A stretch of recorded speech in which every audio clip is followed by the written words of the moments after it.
All right, and just like that, we are back. You have tuned into This Pink Cloud. We are a show on recovery, multiple pathways to it, and mental health and all that good stuff that lies within.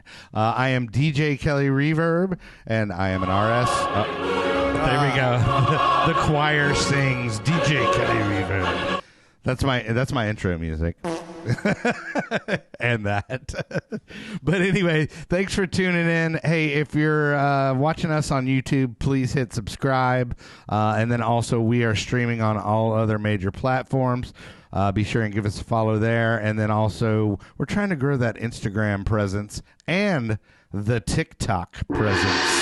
Yes, we are on both. So be sure and follow us.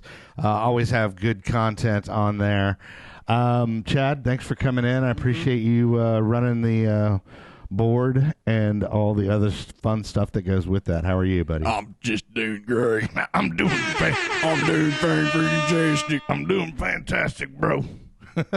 Well, now that we've totally freaked out our the sweetest guest ever, I would like to introduce all the way from Miami, Florida, Manuela, a.k.a. Toy Invades. How are you?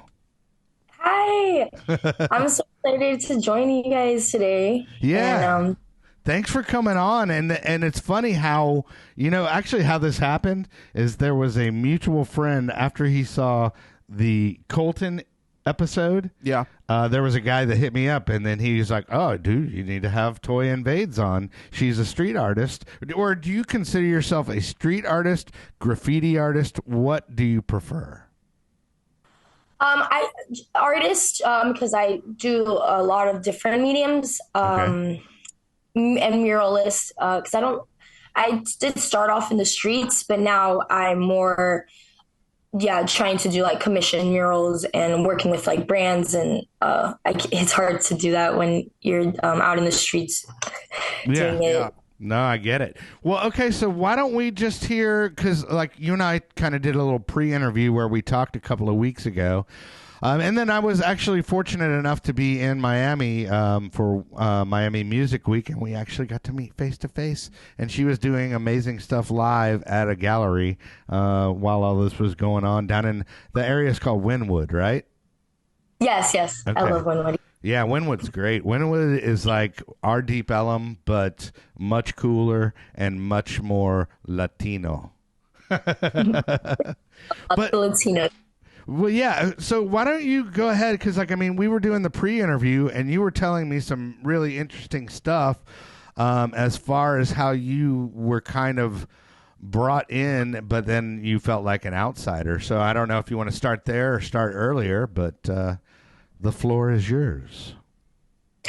Okay, thank you so much. On my story, I am a full-time artist, and I go by Toy. That is my name. But I'm going to start. So I was just going to ask you, I'm going to start from like the beginning of my story, right? Yeah, sure. Okay.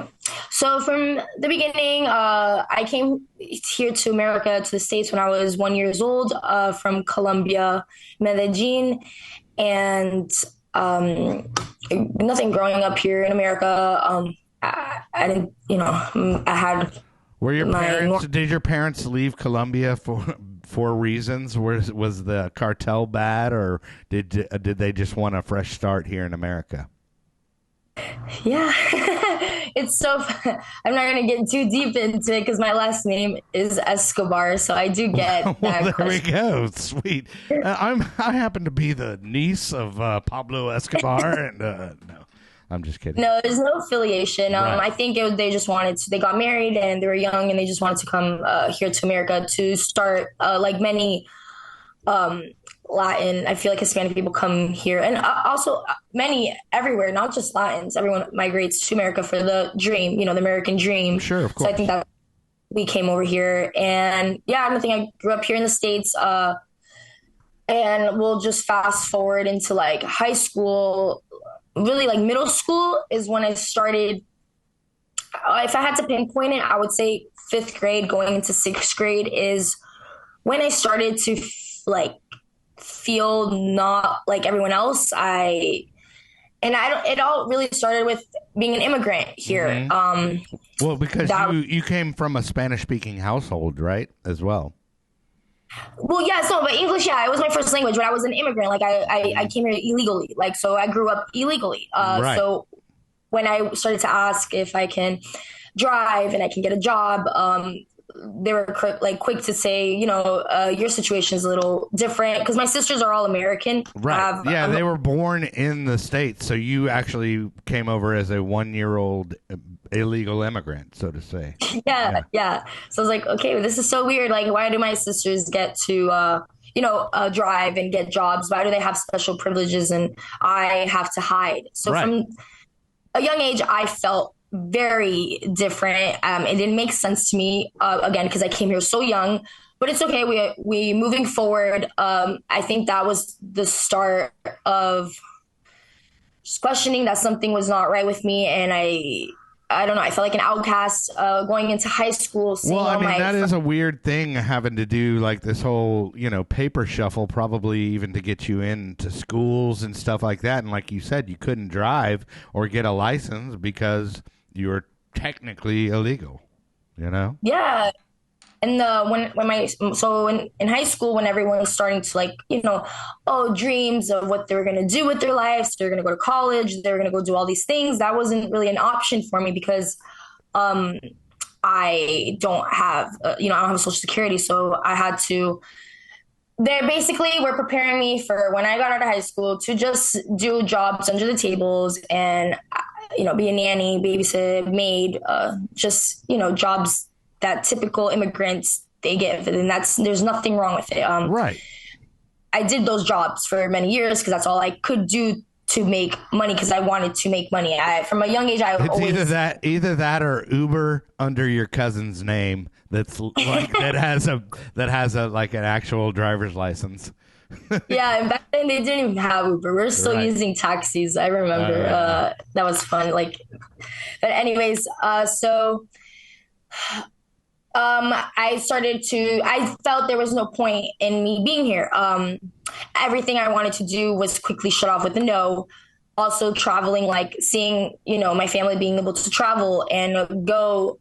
My father was actually eventually deported when I was 7. So that was also my ADHD. I get all over with the story. No. But I mean, that's traumatic. I mean, your father figure is gone at 7 and, you're still trying, you've got your own stuff that you're dealing with because you're basically here illegal. So, I mean, I totally get it.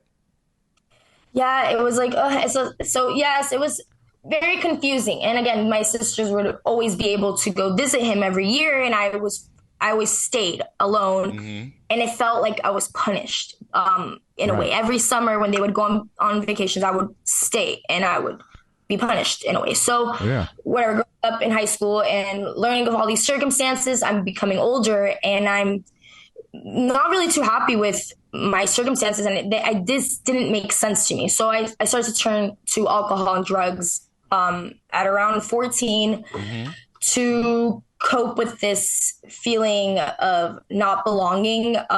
I started to explore. I wanted to feel, I don't know, I wanted to kill myself. Basically, I started to become suicidal, and I turned to drugs and alcohol for an exit. Right, to maybe help as a coping mechanism. Yeah, it was like, wow, this makes me feel so happy and good. I've never felt this. I always felt so sad, lonely, abandoned, confused. I love drugs and alcohol. This was it started with drugs. I was like, this is I remember too, when I first took my first drugs, it was in school. And I just remember having an aha moment. This is all I needed to fix all my problems. Right. I was only 14. Yeah. So started, I'm 14. I can't work. I don't have money. So I started stealing from my parents, stealing from wherever I could. And I started like to do whatever I could to get high. Mm-hmm. And I started with what was your DOC? I mean, obviously, alcohol when you could get it as a 14-year-old, but then what was it? More cocaine or what? It's so crazy. So I started with ecstasy and mollies. It's just so crazy. Because I would pop them like every day. In school, I would separate my pills for the period. So I could, each period I would have my dose until the end of the school. I would crash because I would crash because all my serotonin throughout the day. And go home, take about 5 Tylenol PMs to sleep, to wake up the next day. I bet you were a popular girl. I could just imagine in high school being on ecstasy the entire day. Oh my God, I love this math assignment. This is the best math assignment I've ever seen. Yeah, no, it was insane. The school I went to, because I got kicked out of every school. Eventually, like the only school that like kept me was like in 10th grade. I found this art school that was known for doing like drugs and not caring, and I was like, this is the school I need to be at. This is my school. These are my people. These are my people. Like I swear, some of the kids, they didn't even wear shoes to school because they were like hippies and they were on acid trips, and they believed it was like kind of like a Montessori school, like art school type of vibe. It was everyone was on drugs. It was very normal to be in class, snorting lines, acid, Molly, Xanax, lots of Adderall. It was just anything. We would be in class and would be like, what does anyone have? Like, what do we have? What do we got? Okay, I got 2 of these. Give me 3 of those, and I'll give you 3 of these, and just a little. Yeah, and no one, like, I don't know if my mom was in denial, but no one ever questioned. Also, I lost a bunch of weight. So before I started getting into drugs, and I was starting to question because I didn't feel like I belonged. I wanted to kill myself. I became suicidal before the drugs and the alcohol. So I was in and out of psych wards a lot, and I started this like shuffle of. They were trying to figure out what was wrong with me, so they were putting me on all types of medications, and I was like a zombie. And finally, when I found drugs, that's when I stopped all the medication. I was like, no, this is my medication. Trade in your SSRIs for street drugs. That's what I'm saying. Yes. So, I lost a bunch of weight. Like I look back and I'm like, how did no one think like I would sleep after school all day? Like it's weird. But anyways, the drug use continued and the alcohol use progressed up until my senior year. I got really bad that my mom, she had to intervene. Mm-hmm. And in Florida, they have this thing called the Marshman Act, that when you have a loved one that is like in danger of themselves because of drugs or alcohol, you can like submit like a court thing to I don't know how to explain it. Like basically like, hey. Well, basically it's for like, isn't it for like 72 hours where they basically can check you in and they hold you for observation? That's a Baker Act. Yeah. Okay. The Baker Act is when they get you in for 72-hour hold and like they can't take you out. Marshman Act is when the government now takes you like legal, they take you, they arrest you, and they put you in a court and they give you 2 options. You go in 60 days inpatient treatment or 60 days in jail.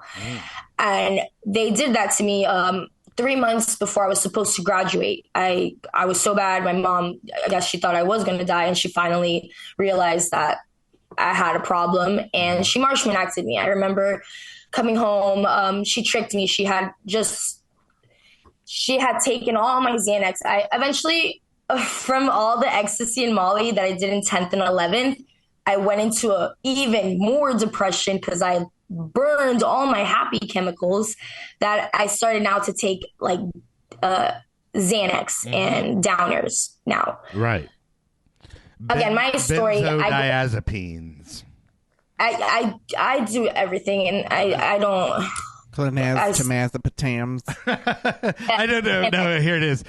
I don't take Xanax. I just take bars. Yeah, I don't take Xanax. I just take bars. Yeah. Oh my God. So my mom took my Xanax and I went crazy because Xanax makes you crazy. And she, I don't know when she did this act, but she called me. She said, you know what? I'm going to give you your drugs back. Just come home. I was like, yeah, I need to go home, guys. My mom's giving me my drugs back. I went to my house. It was a setup. There was like 3 cops waiting for me. They took me. I fought them all. I remember when they put the handcuffs, I actually had just tried to recommit suicide. I sliced open my whole wrist. When they took me, my whole wrist opened. It was so bad. But anyways, I went into the psych ward, and my mom, they were like, I didn't know there was courts inside of psych wards. They have a whole court house in there. Mm-hmm. And I was in a psych robe, and I was just crazy. And they're like, 60 days inpatient, 60 days in jail. And I was like, Mom, like, how could you? What the fuck? I fucking hate you. I was so mad. I remember I was just like, how could you? I felt so betrayed. Like, you fucking bitch. Like, I'm going to graduate in like 2 months. How could you? Like, meanwhile, I didn't, like, I was probably going to fail. Like, you know what I mean? Yeah. Like, well, you were probably didn't even realize that you were as bad off as you were.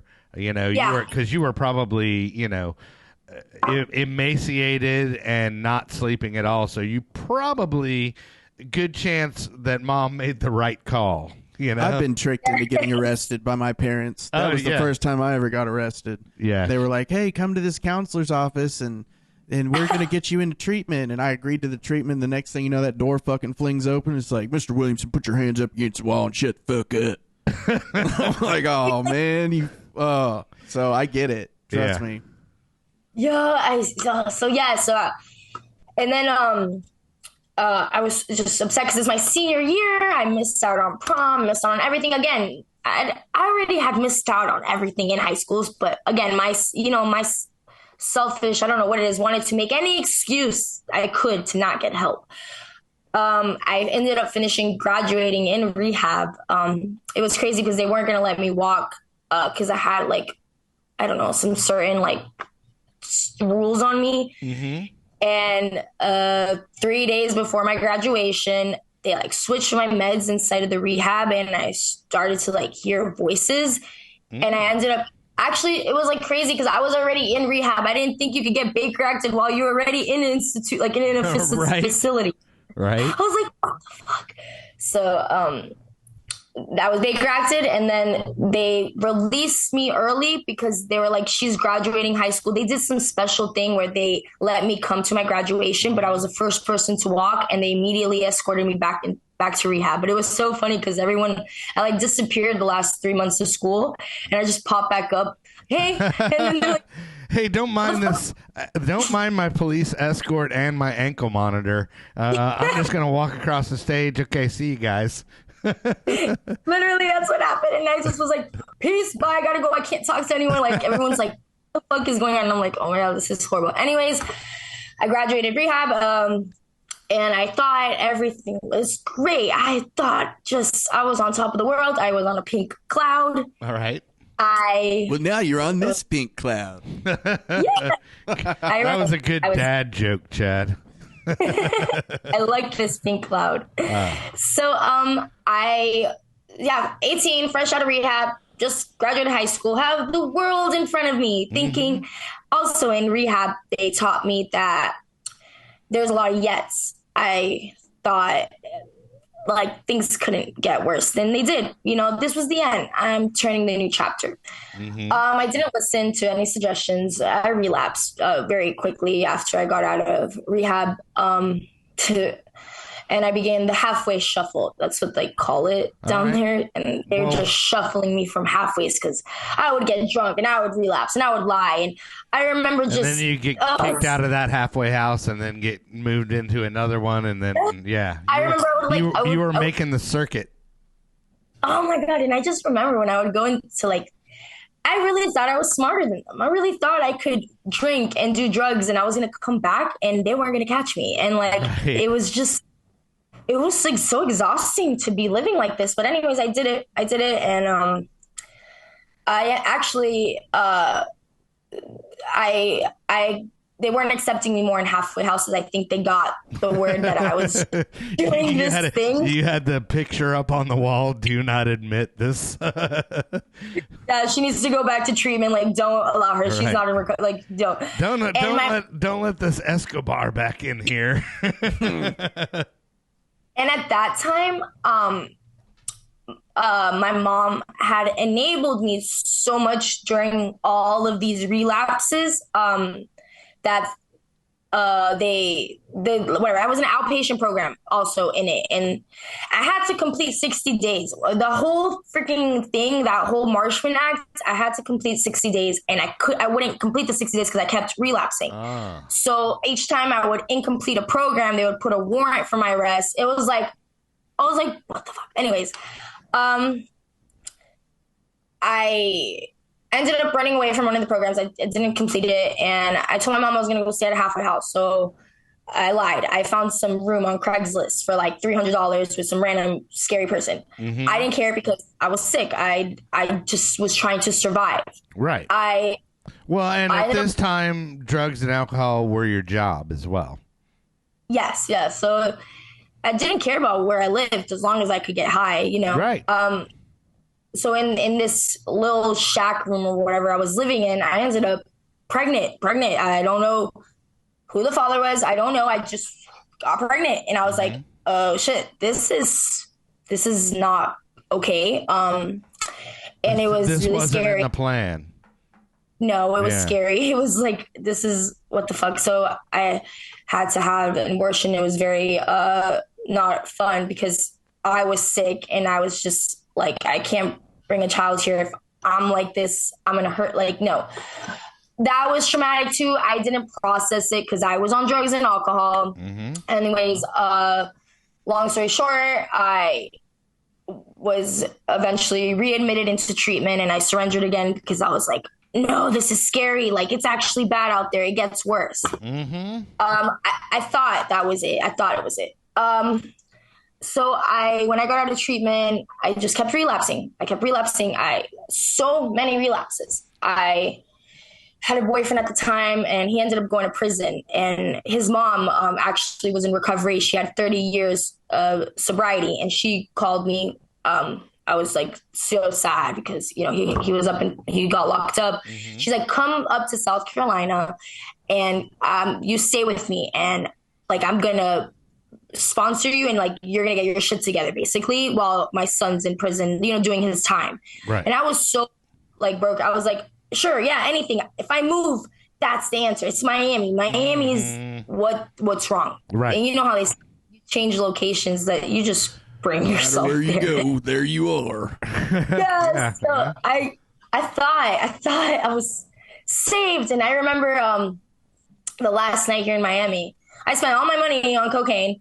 I got on the train the next day so cracked out with 20 cents in my pocket and a suitcase to go up to South Carolina to restart my life. I was 21. Uh-huh. So now I'm going up to South Carolina to start my life again. Right. Yeah.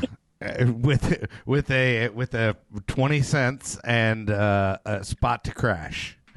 Yeah. And also a puppy. That was a Rottweiler puppy that I had. You had a puppy with you?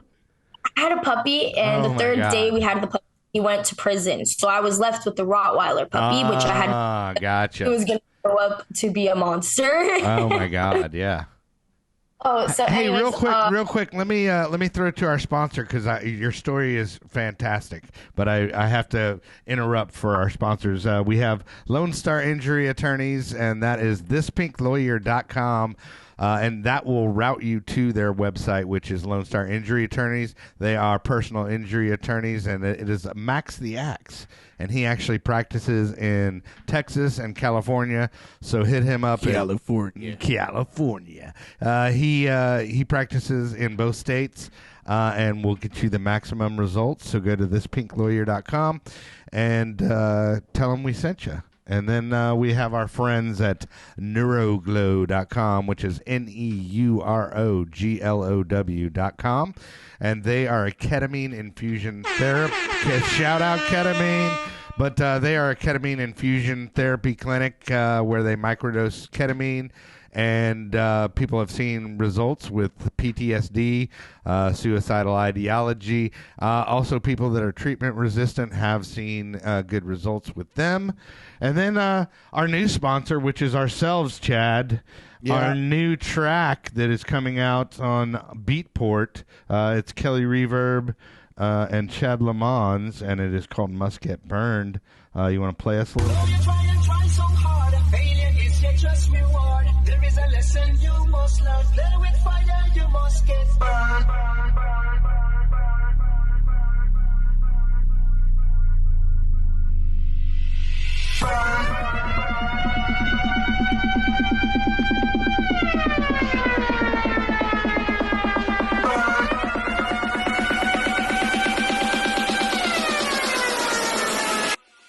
Move, bitch.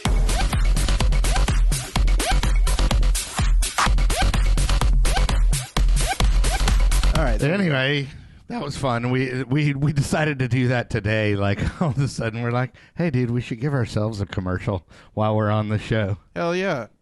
Because that shit is lit, yo. Is that how the kids talk? Yeah, it's lit. That's lit, man. On God. That's right. On God, that shit's fire, fam. There you go. That was it. But, okay, so anyway, back to the so you're heading up to South Carolina. You've got a Rottweiler puppy, 20 cents, and then carry on. So, yes, I'm heading up to South Carolina to start my life and be a new person, a changed new woman. So the first 2 weeks, it went well. It was really good. I went back to I had my meetings. I was in AA. She was sponsoring me, and I was really involved. It's all great until you just stop going to meetings and you stop, reaching out. It's like a lack. You let your guard down, and it's a lack of vigilance. Yeah, you get comfortable and you think, I've got this shit. I'm resting on my laurels. That's what they call that shit. So when I was in Miami, the worst drug I think I did was cocaine, it was ecstasy, cocaine, and alcohol and Xanax. It was nothing crazy. Nothing like my friend Chad here. Well, those were yets. Okay. Yes. So when I went up to South Carolina, my addiction was just knocking on the door, waiting for it to come out. And now this new state, and he was going to get creative because he got fucking creative. So I was like, okay. I ended up relapsing in her house, and it was just insanity. Relapsing in a house with a woman with 30 years of sobriety. Yeah. It is you're not fucking, you know what I mean? She's not fucking with her recovery. So it was, yeah. Right. Yeah. And I mean, the whole time you're probably feeling like you're letting her down as well. Yeah, it was just, yeah. So I've missed out this part. So when I moved in with her, I started babysitting, being a nanny for a family behind her house. So I was a nanny, and I was really happy. And I think that was kind of what was part of helping my sobriety. I was, I had responsibilities from the start. And you had something else to focus on besides the drugs and aversion therapy. Yeah. So I was really close to this family. I love kids. I was with them for about a year. Yeah, no, a whole year. And when I said I had relapse in the house, I went looking for weed, and I had relapse, and I smoked, but I wasn't drinking because it's South Carolina, Charleston. It's not like Miami. It's not really a place I could party. So I was just smoking weed. But again, my addiction was just waiting, knocking on the door. So there was a really They say your addiction was outside doing push-ups. Hell yeah. Yeah. Oh my gosh, I swear. So there was a tragic event in the family. The youngest passed away in her sleep, and it was very hard to watch, and to be in the middle of that when I came in, this beautiful family, 4 kids, they just had a baby, to now the baby is gone, and see that family break apart, it affected me, and it made me like, I was like, fuck, like shit's fucked. Like, I was very emotionally just, I was really attached to the kids. So sure. It hit hard. And I had to find an escape plan now, because I wanted to go do drugs again. I wanted to go do cocaine, and I couldn't do it in this woman's house because she was on me like a cop, and I had to set free, but I couldn't because I was financially dependent on her. Mm-hmm. So I had this bright idea. I started Googling. I was like, I never considered to be a stripper, but because in Miami, strippers in Miami are, no offense to strippers in Miami, but you guys, I hear crazy stories. You can just basically it's like, it's legal. You can just have sex. You can just have sex. Right. You do whatever you want in rooms. And it's very like, not like cool, like for the girls. Again, if that is your profession, there's nothing wrong with that. Right. I just prefer not. I didn't want to prostitute. I was just curious to what the laws were in South Carolina, because I was like, ooh, maybe they're chill here. So they were actually. I lived in the holy city, and it was illegal to have like nude clubs. You can only be topless, and that's only on stage. You have to be like fully clothed when you're in there. So I was like, this is awesome. I'm going to be a stripper, and that's going to be my plan. I love that. Like, I love the enthusiasm behind that. I swear, so excited. I was like, I'm going to go buy I've got a plan. My first shoes, and I'm also going to take her car while she's I had a whole plan. So she was about to take a business trip, and I was like, okay, so I have a week to go rack up as much money, and then somehow escape with that money and go do my drugs. Right. So that was my plan, and I did it. I swear, I got in there, I stacked up all my money, and I was like, finally, I'm free. And then I meet my boyfriend, a new boyfriend that's a junkie. I never met a junkie, because in Miami, we don't really have junkies. We're like cokeheads. My first needle user, no idea. No, I was innocent, just me, like, no idea. He was hooked on heroin. I had no idea. I, like, about a couple months in, I started to realize that, like, I started to pick up that I started to find needles. That was the thing. I found needles. I found like spoons. I found like caps. I started to find these weird things that I would see in movies. And I'm like, this is not true. Like, I'm not actually dating, like what they talk about in movies. Yeah. Like Breaking Bad. Like, I just see so many movies, and I just never thought in a million years that that would happen. I'm this, like, in my head, I always thought, like, I'm this cute little girl from Miami. I'm innocent. No. Again, addiction does not discriminate. It does not fucking care where you come from, where you look like, you're a girl, you're a boy. No. I was so desperate to he wouldn't get off it. And I was like, seeing him, when he would come off that, it was a different type of sick I never saw. Yeah, it's advanced. It's advanced level drug use for sure. It was scary. The seizures, it was scary. I never seen something like that. So I was so scared that I was like, I didn't understand it. I was like, I don't understand why you can't stop. I love you. Like, I literally I was still a stripper, providing for both of us and his drug use. I didn't know he was stealing from me the whole time. Again, he was very good at what he does. Again, we all are very good at what we do. Yeah, well, Chad was also a heroin addict as well, and I was a gold medalist in the drug Olympics. Yeah, for the Team USA. But then I pawned the gold medals so I could get more dope. Right, exactly. But he would do heroin, and then he graduated to heroin and speedballs. So he knows exactly what you're talking about, and the withdrawals, and how serious and desperate it is once you go down the rabbit hole with heroin. Yeah, and I know all about the manipulating and he was a world class, fucking gnarly. It's like I thought I was going insane. I was already insane, but I was like even more, because nothing made sense. Like, I remember one time I was like, promise me you're not going to pick up from the guy or something. And I caught him at the drug dealer's house. And this motherfucker told me he was there to get me my birthday present, and I believed him. Yeah, if your birthday present was heroin. Getting you your...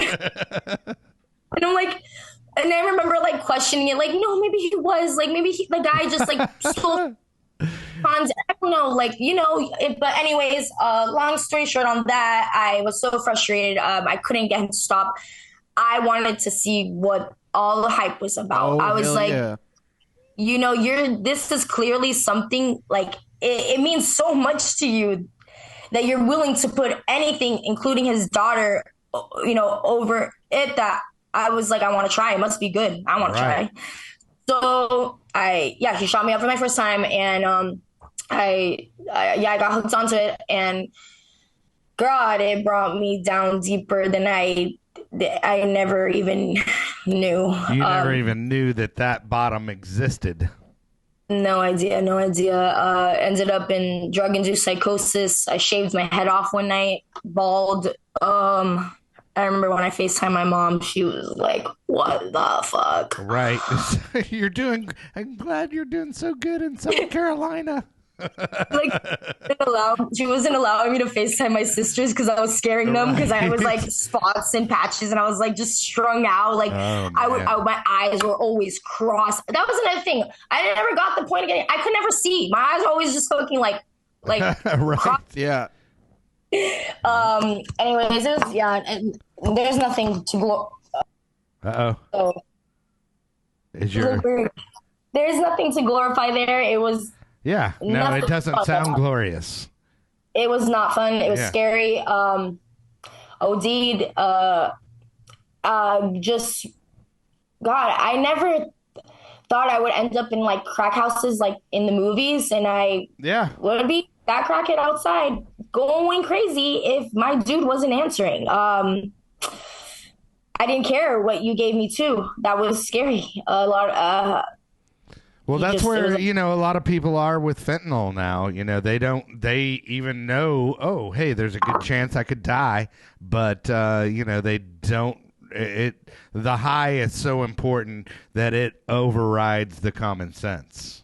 Absolutely, yeah. So it got super bad, and I started using, this was like, I was 21 when I went up there, and then the tragedy happened at 22, and then I started like 22, 23, was using, and then I tried to kill myself again, but I tried to kill myself many times, but this time was like, okay, this one was like, something was wrong. I left the strip club, and I tried to flip my car going 120, and I landed in a ditch, and someone like I was like, South Carolina is just a bunch of like forests and trees. It's not like Miami. Yeah. So when I flipped on the turn, I landed in like a forest in a hole, but there was a farm that was back like in the forest that heard my flip or something, because there was no way like people could have found me. Yeah, you were in a rural area, as they say.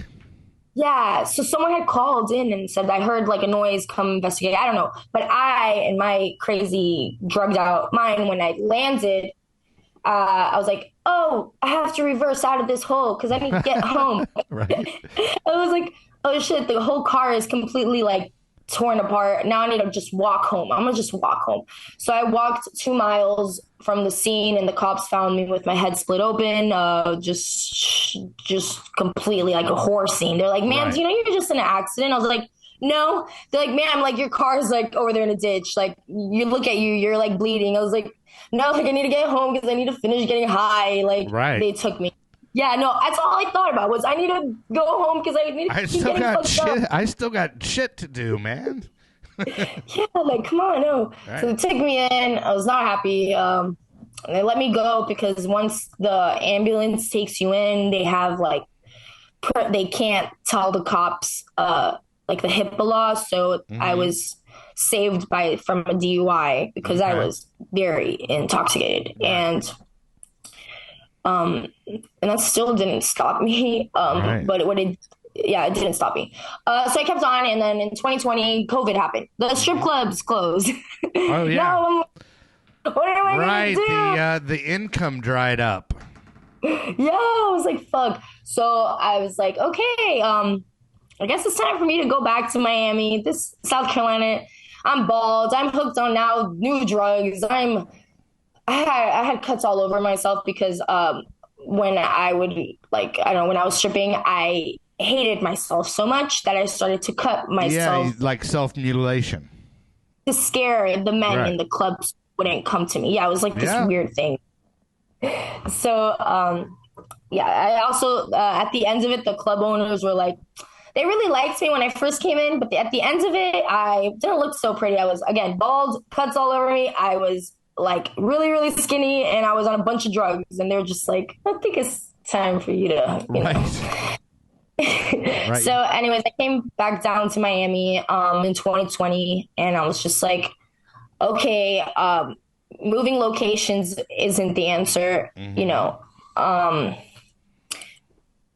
don't know what the answer is, but I know that I want to do something. Like, for the first time, I wanted to do something that I wanted to do, not what my parents wanted me to do, not what anyone else wanted to do. And I was like, what does that look like? And to me, that was painting. I always had a love for art. I always loved colors. I just was never encouraged or never like, there was no reason, you know what I mean? And I just, again, I started using drugs so early that I never even had a chance to explore with art. Right. I was like, why not now? I'm 20. I was 23 when I came back to Miami, and I was like, it's not too late to start something new. You know, yeah, sure. I want to. I mean, you're a kid. Yeah, I was like, I want to become an artist. I had this like weird spiritual awakening where I felt something guiding me to tell me to paint and just color walls. So I started just coloring walls, and I started to color the streets of Miami, just because it made me happy. And it was something that it was the same feeling I got from like the high of drugs, but not like with the bad stuff. Like, do you know that feeling of feeling just like complete and like, wow, I'm here. That's how I felt. Yeah, you art. feel like a sense of fulfillment. Yeah, it fills that proverbial hole that we all have inside. Yes, it was like that hole was, whenever I would paint, was not there. And I was like, wow, this is like so amazing. I love this. And I remember I was working at a restaurant as a server. I was trying to also going from being a stripper back into regular society was a hard transition. Sure. I don't think people really talk about that, but you lose the value of yeah, I mean, the thing is you strip because it's easy money, you know, but then people and girls especially don't really take into consideration the mental baggage that comes with stripping, you know, and they just go, oh, cool, I'm young, I can make a quick lick and then I can go have my fun. And they don't realize that there's all that, you know, that it's going to come back to haunt you, and you're going to, you know, do cutting and stuff like you did. Yeah, so the trauma, it's big. Right now they're glorifying it, like on TikTok. I've been seeing a lot of like, you know, these young girls and it's so easy, OnlyFans, go. But like, we're not thinking long term. We're thinking like, you know, because we're young and just short term, but definitely coming out of that industry, it gave me a lot of social anxiety. How I looked at myself was totally screwed. Well, I have a question for you. What advice would you give to a young girl, you know, that's struggling maybe? Because I guarantee you there's somebody else out there that's struggling. What advice would you give to that, you know, a younger version of yourself? If you're struggling with like financially? No. I'm just talking about with drugs and you're doing the whole stripper routine and. Yeah. I mean, just honestly, if you're showing you have problems with drugs and alcohol and, you know, it's you just addicts and alcoholics, if you're questioning it, like, there's something wrong. Right. If you're questioning it, chances are there's a problem. Yeah. So I would just say seek help. I wish it's just there's nothing you could. What helped you? Because I know you said that prayer was important for you, that helped you out of your addiction. So, like, what helped me out of my addiction? Just staying in meetings and staying connected with women, sticking with the women. When I came in young into recovery, I was focused on the boys, and I also didn't understand like dating, like within the first year, what that meant, and also a lot of some guys like newcomers. They like when they prey on that bullshit. That's fucking wild. Step 13. So I think just being aware that it's serious. Yeah. This world. When I first came into treatment, I remember my therapist was like, you treat this like it's Disneyland. Mm-hmm. And I did. When I first came in, I was like, this is so fucking cool. Like, they're giving me my own apartment. I just get my own little place and I go do things, and this is so fun. But it's not a joke. Time flies. Time fucking flies. And I remember when I was using it, I kept telling myself, I'm young. It doesn't matter. But you're going to wake up and you're not young. And I'm like, you're always still young. I literally think when you're 70, you're still fucking young. Like, it's always in your heart. But realistically, like, I wish I would have done things earlier the right way. It would have saved me a lot of, if I would have just listened when I first came in. I didn't want to listen. But now just think, now you have that experience and that life experience that you can share and be a positive role model and example for other, girls that are going through that. So that's a good thing. Real quick, I wanted to, you are kind of a big deal, by the way. As far as your art goes, you're having success with that. Why don't you I know I'm going to try to put in some clips of some of the murals you've done, in post.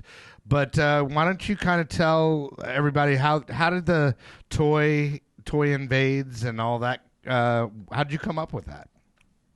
Okay, so yeah, when I came back to Miami, like I said, I started to explore with art, and that was like I think a huge like a stepping stone into my recovery. It was like a way I was healing my inner child. I didn't even know that was like a thing. But anyways, when I started to paint the streets, they're writing over my stuff with the word toy. I didn't know really what that meant. When I started to do research, when they write toy over your art in the streets, it means like you're not shit. Yeah. So it's kind of a diss. Personal. I love that you took a diss and you turned it into a name. Yeah. So I was like, I'm going to be toy actually, and I'm going to be invading Miami. So you're going to like him one way or another. And I made this colorful bear because I love colors. Yeah. And a bear like symbolizes to me like it's like a comfort to me. I think I see him over your shoulder, right? Your logo. Yeah. Here, let's see. Yeah. I love that. He's there. Super cool. And so I started to go by. I made toy invades. Also, I realized that in Miami, and just everywhere, it's hard to be respected in the street world by men. It's very male dominated. So also they kind of think it's kind of tacky when these girls want to go into the streets, but they go. Like, they'll go spray paint, but in bikini and thongs because, you know what I mean? They do it for, like... Yeah. It's like, what do you want? People look girl, at hey, by the way, it's the same in the DJ world, too. Yes, exactly. Yeah, like, I don't have no respect just because you're in a thong and your boobs are out and, like, you're playing... Like, that doesn't... Yeah. So... God, I need to move to Miami. I'm not even going to lie to you. Fuck. I wanted to know. I didn't want also because of like my history and my past in the dancing, the sex industry. Mm-hmm. I wanted nothing my parents having to do or me being a woman with why you are interested in my art. I wanted to be anonymous. Yeah. So I was hiding behind toy. And then I was again working as a server at a restaurant at the time. And then I would like all my extra money I would have from serving, I would go and spend it on paint. It was like my new addiction. I swear it. Sure. It was. So I was sober. I told myself I was going to stay sober. I wasn't really working a program. I just was honestly staying sober, but it goes into my story because I work a program now, and it's like I'm big on that because, anyways. So I started to go on TikTok because one of the servers I worked with, he was on TikTok and he told me he was getting paid for making videos, and I was like, "What do you mean they're paying you to make videos? Like, what? That's crazy." I was like, I need to get on that. So I was just like curious, nothing of it. I started to paint my walls in my apartment, and like I would just set a time lapse and I would just post them on TikTok, not thinking anything of it. Right. One day I got an idea. I was like, oh, what if I make a really crazy wall and then I organize it with lines so it's like an organized chaos.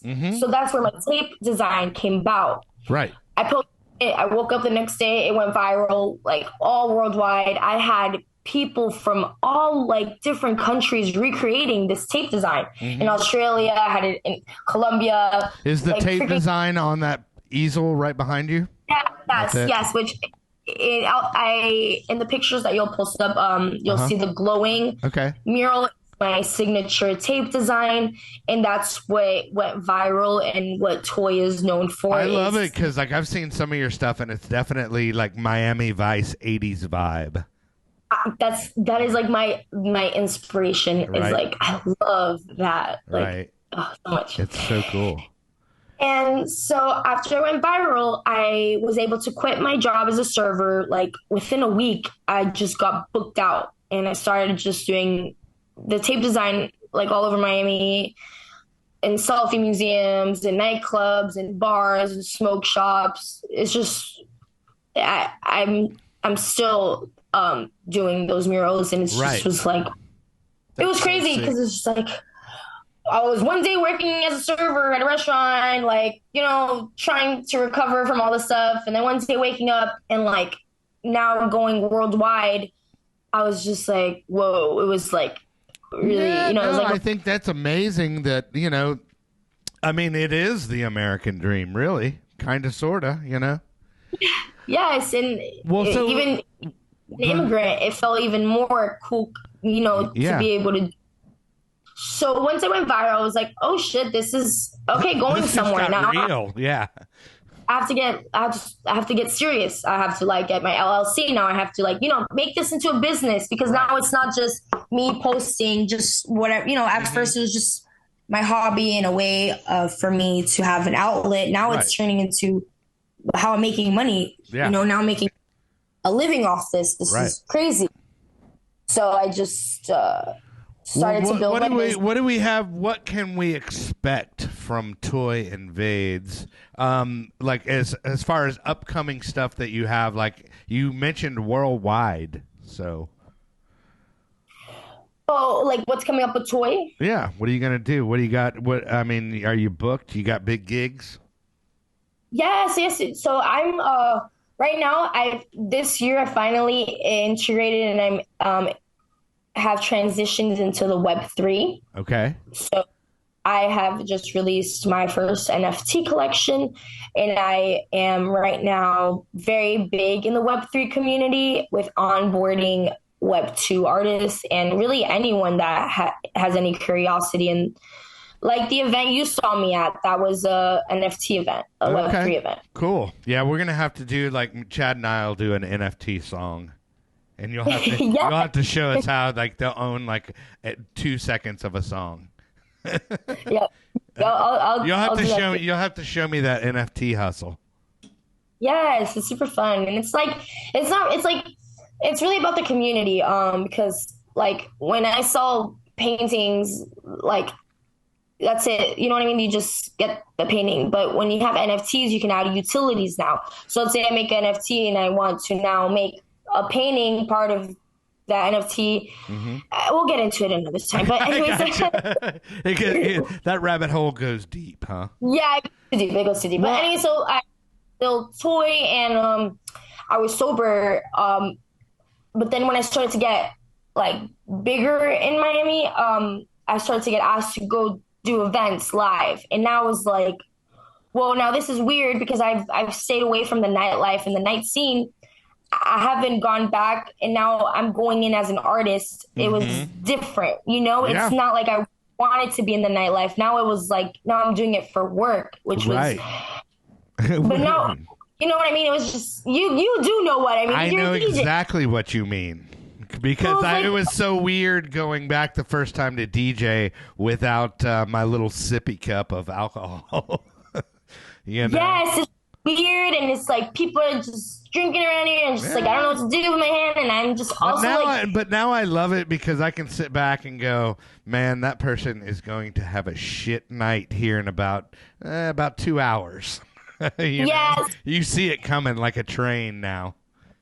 Yeah, so at first, exactly. It was a very, it was weird. I ended up relapsing into toys. So it was weird because I had worked so hard to get to where I am. And I think I relapsed like a year and a half into building toy. And now it was new. This was like new, you know what I mean?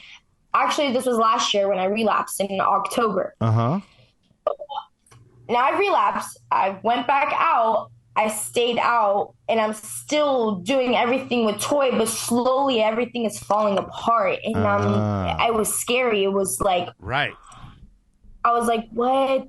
I'm about to lose everything. I'm about to lose toy. It was really bad. And then in New Year's this year, I woke up and I said, I don't want to lose toy. I worked so hard to get to where I am. I'm not going to let my addiction win. Right. My ass back into the program, and that's what I need, because I've tried every way. I've tried every formula. I've tried just drinking on events, just this. The moderation, it doesn't seem like moderation is necessarily a good fit for you. Nope. I have to be completely absent from it. So this is where I put it out on social media, and now this is why I'm becoming open to talk about it. I wasn't open. I never really talked about my recovery because I didn't think really much of it. Right. But then when I realized that I was going to events and people kept offering me alcohol, but because they don't know I'm in recovery, I was like, this is kind of dumb. I need to put myself out there that I'm in recovery. And like, I understand I can't control that people will be drinking around me, but if I can just maybe make a little effort.